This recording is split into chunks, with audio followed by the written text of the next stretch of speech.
देवकी परमानंदं कृष्णं वंदे जगद्गुरुं भगवान श्री गोपाल कृष्ण महाराज सर्वज्ञ श्री चक्रधर स्वामी की जय। सत्य सनातन महात्मा धर्म की जय।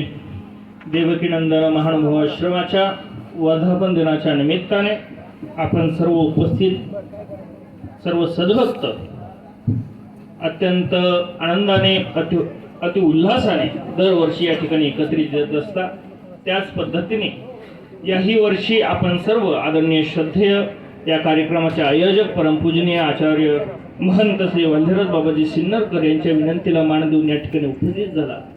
तत्प्रसंगी या धर्मसभेला लाभलेले, या धर्मपीठावर उपस्थित असलेले, विराजमान असलेले या धर्मसभेचे अध्यक्ष आदरणीय श्रद्धेय श्री बाबाजी शिक्रापूर, आदरणीय श्रद्धेय गुरुवर्य अहमदाबाद निवासी आदरणीय श्रद्धेय श्री बाबाजी, सर्वच उपस्थित ज्यांची नावं घ्यावी आणि अंतःकरण अगदी पवित्र करून घ्यावं असे वंदनीय सर्व आचार्यगण, या धर्मपीठावर उपस्थित सर्व वंदनीय आचार्यांना नम्रपणे विनम्र प्रणिपात करतो आणि माझ्या या वक्तव्याला या ठिकाणी प्रारंभ करतो। खऱ्या अर्थाने आपल्याला मनुष्याचा देह लाभला दादा। आमचे महानुभावी संत म्हणतात, किती वेळा चतुर्विधी गेलो, कितीतरी वेळा मी या चतुर्विधामध्ये फिरलोय। कर्मभूमी मोक्षार रमलो, या कर्मभूमीमध्ये रमलो, कधी कधी मोक्षाला गेलो, मोक्षामध्ये रमलो। किती वेळा चतुर्विधी गेलो, कर्मभूमी मोक्षार रमलो। या सगळ्या फेऱ्यामध्ये जात असताना स्वर्ग, नरक, कर्मभूमी आणि मोक्ष या चारही संकल्पामध्ये आपण जात असताना खऱ्या अर्थाने दादा हे जीवन आम्हाला लाभलं आणि या जीवनाचं सोनं करण्याचं काम या मनुष्य देहामध्ये आम्हाला कोणी करायला शिकवलं असेल तर ते आमच्या साधू संतांनी शिकवलं। दादा साधूचं महत्व खूप आहे, आपण त्यांना गांभीर्याने घेत नाही, हा आपला विषय झाला। महानुभावांचा इतिहास आहे आणि कधी दादा तुम्ही महानुभावांचे उपदेशी आहात ना, कधीतरी एकदा महानुभावांचा इतिहास एकदा उघडून वाचण्याचा प्रयत्न करा। उपाध्याय शाखेचे 11वे आचार्य आचार्य संतराज व्यास, देशमुख परिवारामधलं हे दाम्पत्य, ज्या लग्न जमवण्यासाठी तुम्ही आम्ही एखाद्याचं लग्न होत नसेल तर आम्ही फलटणला जातो आणि फलटणला गेला आमचे गुरुवर्य सांगतात की बाबा रे रुक्मिणी स्वयंवराचं पारायण कर। त्या रुक्मिणी स्वयंवराचे लेखक आचार्य संतराज व्यास लासूरकर यांच्या माध्यमातून त्यांना उपदेश झाला, अनुग्रह झाला त्या देशमुख परिवाराला। तो देशमुख परिवार आहे चांदूर बाजार भागातला आणि त्या चांदूर बाजार भागातला तो परिवार अत्यंत योग्य पद्धतीने घडला, मडला, वासनिक बनला आणि वासनिक बनल्यानंतर घरी येणाऱ्या साधू संतांची पूजा अर्चा करणं, त्यांचं निर्ध्यासन करणं, त्यांचं पाद प्रक्षालन करणं, सर्व काही विधी ते करत, त्यांच्यावर श्रद्धा भावना ठेवत। कारण आमची संस्कृती आहे आचार्य देवो भव। आमचे उपनिषद सांगतात की आचार्य हा देवापर्यंत पोहोचवणारा आम्हाला आहे, त्याची पूजा करावी। आमच्या महानुभावांनी सांगितलं एकमेका भेटल्याची पाड जाय। आमच्या देवाने आम्हाला सांगितलं की या जरापशी चेतन थोर आम्हाला सगळं काही सांगितलं असताना दादा संतांचं महत्व त्या देशमुख परिवाराला कळालं। ते देशमुख परिवार एक दिवस ओसरीवर बसले होते, काही ब्राह्मण आणि एक भिक्षुक महात्मे त्यांच्या घरी आले आणि घरी आल्यानंतर 5 दिवस अहोरात्र ते भिक्षुक महात्मे त्या देशमुख परिवाराला शास्त्राचं चिंतन घडवायचे। 5 दिवस, एक दिवस गेला, 2 दिवस गेलं। पाटलांची पत्नी अत्यंत सुंदर, जिला सौंदर्याची परिसीमाच नाही अशी इतकी सुंदर, पाटील बसलेले शास्त्र चर्चा ऐकत होते, संत सांगत होते, देवाने सांगितलेला आचार विचार ऐकत होते आणि असं ऐकता ऐकता 9 वाजायचे, रात्रीचे 10 वाजायचे। पत्नीने एक दिवस गेला, 2 दिवस गेले, 3 दिवस गेले, 4था दिवस उजाडला, पत्नीला राहवलं नाही। अत्यंत कुमार वयामध्ये असलेली पत्नी त्या पाटलांकडे जायची, दरवाजामध्ये उभी राहायची आडपालव करायची, म्हणजेच दरवाजाच्या बाजूला उभं राहून त्या देशमुखाला इशारा करायची, आता चला आबाद झालं. किती वेळ हाताच्या बांगड्या फिरवायची, केसावरून हात फिरवायची, ती पाटलांना इशारा करायची, आता बाद झालं, आता आपलं सांसारिक कर्म करण्यासाठी तुम्ही उठा. मनुष्य हा इंद्रियांच्या अधीन जातो. एखाद्या नजरेने एखाद्याचा सातबारा ऐकण्याची ताकद एका महिलेच्या नजरेमध्ये असते. पाटलांना वाटलं की अरे पत्नी माझ्याकडे बघती, मला उठावं लागेल. परंतु पाटलांनी निश्चय केला, आता उठायचं. नाण्याची दुसरी बाजू शोधून पाहिली की अरे एक वेळ ही विषयासाठी मला ह्या ज्ञान चर्चेतून उठवण्याचा प्रयत्न करते, आता मी उठणार नाही.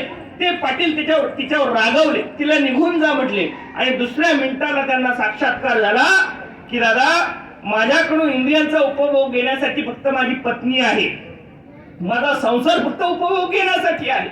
माझ्याकडून उपभोग संपला, संसार संपला, मला काहीच किंमत नाही. तू खूप बरं आहे म्हणतात, म्हणतात पण इथे ते पडसे खोकला, हात कपाळाला लावून वैसे, खोबऱ्याची वाटी झाली असं मुख, नाक श्लेष्मापुरी गळत असे. अरे शेजारी म्हणती बरे नाका मेला, आणीला कंटाळा येणे आम्हा, ही आमच्या प्रपंचाची वास्तविकता आहे. त्या देशमुख परिवारातल्या त्या सदस्याला वाटलं की नाही रे बाबा, संसारात सोडला पाहिजे. संतांनी 4 दिवस त्यांना आख्यान केलं, परमेश्वराची परी विहिली, म्हणे नाही मी आता संन्यास घेणार. उठले. साधूच्या संगतीमध्ये एक धनाढ्य असलेला सावकार, एक धनसंपत्तीने सुशोभित असलेला देशमुख त्या ठिकाणी संन्यस्त जाण्याचा प्रयत्न केला. संन्यास घेण्यासाठी घरातून निघाला. सिन्नर भागामध्ये आपल्या गुरुकडे, गुरुची विशेष श्रद्धा बघा, उपदेश दिला. गुरु कुठले, शिष्य कुठला, परंतु शिष्याची गुरुच्या विषयी असलेली निष्ठा या इतिहासातून आम्हाला लक्षात येते. तो शिष्य उठला, गुरुकडे गेला, म्हणला गुरुजी, अंतकरणात एकच तळमळ की मला संन्यास घ्यायचा. रस्त्याने जाताना कळालं का रुक्मिणी स्वयंवराचे करते आचार्य संतराज व्यास, आचार्य संतराज व्यास लासूरकर देव दर्शनाला गेले, रडले. आता काय करू, कोणाजवळ जाऊ, कोणाजवळ याचना करू, मला आता दीक्षा घ्यायची नाही. घरी परत माघारी निघाले आणि माघारी जाताना उपाध्याय शाखेतील कमलाकर, आचार्य कमलाकर बाबांची भेट झाली. त्यांच्या हस्ते संन्यास झाला. बाबा मला संन्यास द्या, माझ्या गुरुच्या हातून मला संन्यास मिळाला नाही, परंतु मला गुरुचं नाव मला द्या. त्या देशमुखांचा तिथं संन्यास झाला आणि त्या देशमुखांना नाव दिलं गेलं आपल्या गुरुचं संतराज. साधूच संगत झाली. बलाढ्य असणारा सावकार, संपत्ती धनसंपत्ती पायामध्ये खेळते असा असणारा सावकार क्षणाघात सोडून देतो. डोळे उघडण्यासाठी काही एक क्षण लागत नाही, अगदी छोटासा क्षण. पत्नीने पाहिलं, अरे उठावं लागेल, अरे उठणार नाही. या प्रपंचाच्या गर्तेमध्ये बुडालेला असताना मी प्रपंचामध्ये जाऊन मी अत्यंत खोलात जाणार आहे, मी नरकाला जाणार आहे, मी देवधर्म कधी करणार नाही, माझ्याकडून साधूची संतांची सेवा कधी घडणार नाही, मी कुठे जाणार. परंतु मी जर संन्यास घेतला तर मला मोक्षाची वाट दिसेल. तो सावकार उठला. संतराज व्यास नामकरण करण्यात आलं आणि उपाध्याय शाखेचे 11वे आचार्य म्हणून या महानुभाव संप्रदायाने त्यांना डोक्यावर घेतलं. साधूच्या संगतीमुळे, या साधूच्या मुळे आम्हाला, संतांच्या मुळे आम्हाला कळाला आमचा धर्म काय दादा. म्हणून आमची साधू संतांविषयीची श्रद्धा पाहिजे. हा पंचावतार उपहार का, याची परंपरा आदरणीय श्रद्धेय पुणे जिल्ह्यातील उभरते नेतृत्व आमचे आदरणीय अनिलराजांनी सांगितले. नंतर आमच्या आदरणीय श्रद्धेय कीर्तन महर्षी आदरणीय श्रद्धेय बाबाजी तिनेवाड यांनी उपहाराची, भाईदेवाची आपल्याला माहिती सांगितली. आपल्याला उपहार संबंधित आचार्य मंडळी मार्गदर्शन करणारच आहे. लिहायचे छोटासा प्रसंग येतो दादा, वेळ जास्त घेणार नाही, संपवणार आहे. आबाईसाच्या पुरेचा भगवंतांनी स्वीकार केला. जेवण झालेलं असतानाही आबाईसा म्हणते, अरे मी पापिनी मी वंचले, मी देवापाशी गेले, परंतु देवाची आरोगणा झालेली आहे, मी पुऱ्या आणल्यात, आता देव स्वीकार करणार नाही.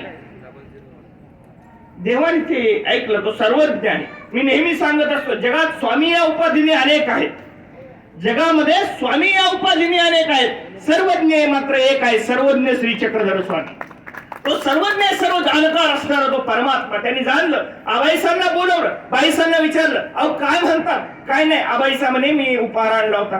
ते म्हणते द्या. आता काय बाबा तुमचं आरोगणा झालेली आहे, आता कसं द्यावं? तेवढं स्वामी म्हणतात बाईसांना पाणी भात आहे का? बाईसा म्हणतात अहो तुमचं जेवण झालेलं आहे. तरी सुद्धा आबाईसाच्या पुऱ्या स्वामी 4 पुऱ्या स्वीकार करतात, पूर्ण लीळा सांगणार नाही. दादा एकच भक्तिभाव आमच्या हृदयात नक्की आहे, परंतु त्याचा उगम स्रोत आमचं धर्मपीठ आहे. भक्ती तुमच्या हृदयात फुलवायला कोण कारणीभूत असतील तर हे आमच्या आचार्य मंडळी, त्यांची परंपरा, त्याचा अभिमान, त्याचा स्वाभिमान आमच्या हृदयात पाहिजे दादा. तरच खऱ्या अर्थाने तुम्ही महानुभाव म्हणून घेण्याच्या पात्रतेचे आहात.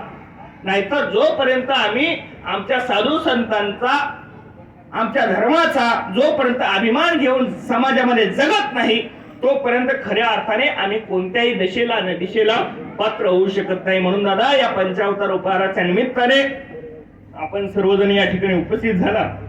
खऱ्या अर्थाने आम्ही लीळा चरित्राचं नक्कीच वाचतो, परंतु आमच्या आचार्य परंपरेचा इतिहासही वाचला पाहिजे. आमच्या आदरणीय श्रद्धेय परमपूजनीय या पुणे जिल्ह्याचे भूषण असले पंजाबी कुलाचार्य आदरणीय श्रद्धेय श्री बाबाजींच्या लेखणीतून अनेक पुस्तके या ठिकाणी साकार झालेली आहेत. ही पुस्तकं आपण वाचली पाहिजे, आमचा इतिहास आम्ही वाचला पाहिजे. फक्त पंचावताराला जाणं, उपहार देणं किंवा साधू संत आले त्यांना दक्षिणा देणं, कपाळाला दक्षिणा लावणं, हातात देणं एवढ्या पुरतच आम्ही महानुभाव म्हणून मर्यादित नाही.